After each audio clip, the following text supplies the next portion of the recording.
Okay, so now we're going to talk about if there's an upper versus a lower motor neuron injury or lesion and what that looks like clinically. So I put in a lesion at, we'll say C3. And so what this implies, we're going to make it a lesion that takes out the whole spinal cord at this level. Okay, so everything that lives in the spinal cord here is impacted by an injury, but everything below the cord still gets its blood supply and is far removed from that trauma.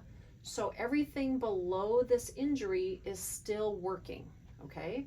So what that means though is that this descending input that comes through the cord and goes to the muscles down below can't get through this injury, okay? So this upper motor neuron is impacted by the lesion, but below that injury, these little reflexes, these deep tendon reflexes are still together, they're still working, but now they've lost this descending input, and so they're kind of the primary actor at this point. They've been released from that inhibition and they are hyper-reflexive now. So it's kind of like this poor little motor neuron is saying, hey, you know, my friend up north never calls me anymore. Maybe I'm just missing the signal. There's a little bit of neuroplasticity, so it has a few more receptors, you know, put into the cell membrane waiting for that signal, which makes it increasingly sensitive to this input that is still there, which is the sensory input.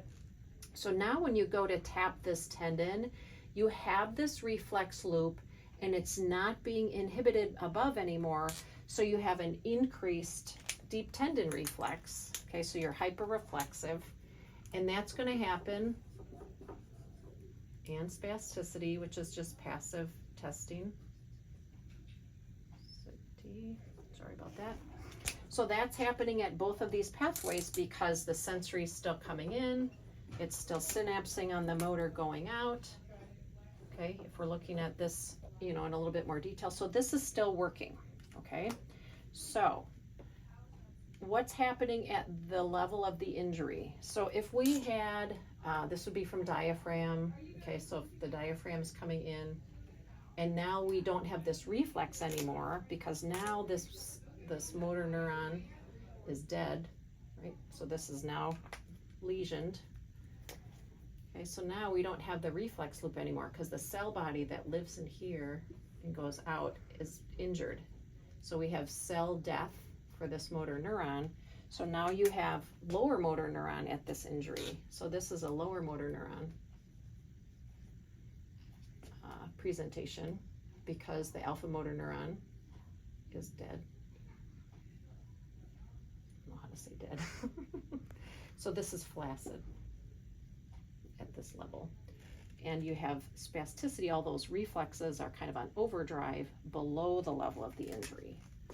Okay, so this is spasticity, upper motor neuron, everything below it, the reflexes are kind of released and excessive, but at the level of the injury, you have a lower motor neuron because that part of the cord where the cell bodies live for the muscles that are innervated by that level, that has been injured, and you don't get recovery there.